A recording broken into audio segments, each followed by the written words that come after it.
ஆன்மீக அன்பர்களுக்கு எனது வணக்கங்கள். நம்ம தமிழ்நாடு பார்த்தாலே கோவில்களுக்கு ஒரு சிறப்பு மிகுந்த ஒரு நாடாக அமையுது. இந்த இந்து சமயம் உருவாகிறதுக்கான ஒரு இடமே பார்த்திங்கன்னா நம்ம தமிழகம் தான். அந்த தமிழகத்தை நம்ம இருக்கிறதுல கண்டிப்பாக பெருமை பண்ணும். இந்த இந்து சமயத்தை 7 பெரும் பிரிவுகள் இருக்குது. அந்த 7 பிரிவுகள் பார்த்திங்கன்னா 1 சைவம், 2 சாக்தம், 3 வைஷ்ணவம், 4 கணாபத்தியம், 5 கௌமாரம், 6 சௌரம், 7 ஸ்மார்த்தம். இந்த 7 பெரும் பிரிவுகள் இந்து சமயத்தில் இருக்குது. இந்த 7 பிரிவுகளும் தெய்வங்கள் இருக்காங்க. அந்த தெய்வங்களை பெரும்பாலும் பார்த்திங்கன்னா நிறைய தெய்வங்களுடைய கோயில் தமிழ்நாட்டில் இருக்குது. பார்த்திங்கன்னா இந்த சைவத்தில் பார்த்திங்கன்னா முழு முதல் தெய்வமாக சிவபெருமான் இருக்கார். இந்த சிவபெருமான் கோயில் பார்த்திங்கன்னா 283 கோயில் இருக்குது. 283 இந்தியா பூரா இருக்குது. பார்த்திங்கன்னா அந்த 283ல் 276 கோயில்கள் தமிழ்நாட்டில் இருக்குது. அந்த அளவுக்கு சைவத்தின் பெரும்பான்மையான கோயில்கள் மேலே பார்த்திங்கன்னா தமிழ்நாடு இருக்கக்கூடிய ஒரு அற்புதமான ஒரு மகிமை கொண்ட ஒரு நாடாக தமிழகம் விளங்குது உங்களுக்கு.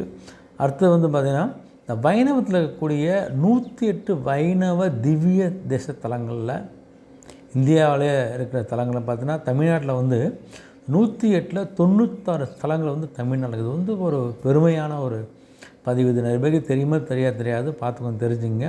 இந்த கௌமாரத்தின் 21 முருகன் கோயில்களில் 18 கோயில்கள் தமிழ்நாடு அமைப்பெற்றிருக்கின்றது. இந்த கணாபத்தியத்தை அஷ்ட கணபதிகள் கோயில்கள் பார்த்தீங்கன்னா அனைத்தும் எல்லா கோயிலும் தமிழ்நாடு இருக்கக்கூடிய ஒரு மாநிலமாக அமைதி நம்ம மாநிலம்க்கு. சௌரத்தில் பார்த்தோன்னா சூரியனை தெய்வமாக தைப்பொங்கல் தினத்தன்று வழிபடுவது தமிழ்நாட்டில் தான் உங்களுக்கு. அதே மாதிரி இந்த சாக்தத்தில் பராக்கத்தி நவதுர்கை கோயில்களும் அம்மன் கோயில்கள் தான் இருக்குது. பெண் தெய்வங்களுக்கு கோயில் இருப்பது தமிழ்நாட்டில் மட்டும்தான் இருக்குது உங்களுக்கு. மேற்கொண்ட 7 பிரிவு தெய்வங்களும் ஒட்டுமொத்த இந்துக்களாக வணங்கும் ஸ்மார்த்தர்கள் இருப்பதும் தமிழ்நாட்டில் தான். அதனால் 18 சித்திரைகளை போற்றி வாழ்ந்த ஒரு நாடு இது. ஜீமசமாதி நிறைய பேர் அடைந்த நாடும் தமிழ்நாடு தான் உங்களுக்கு. ஆழ்வார்கள் நியாயமான எல்லாம் தோன்றி முக்தி அடைந்து தமிழ்நாடு தான். மாதிரி பல பெருமைகள் இருக்குது உங்களுக்கு.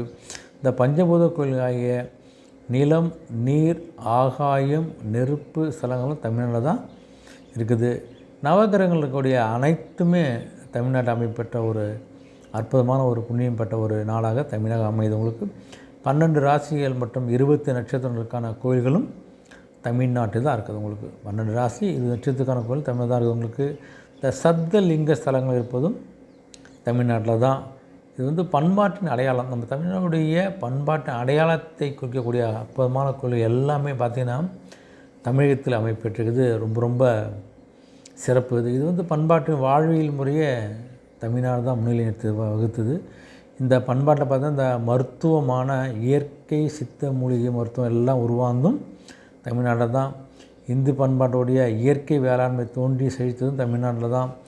தமிழ்நாடு முழுக்க பார்த்திங்கன்னா ஆன்மீக பூமி. அதனால் நம்ம நாட்டை பற்றி நம்மளே தெரிந்து கொள்ளாமல் இருக்கிறோம். ஆனால் தெரிஞ்சுக்கங்க, நம்ம நாடுடைய மகிமை என்ன, எவ்வளோ கோயில் இருக்குது அப்படின்னு தெரிஞ்சுக்கொண்டு முடிஞ்ச கோயிலெலாம் போய்ட்டு தரிசனம் பண்ணுங்கள்.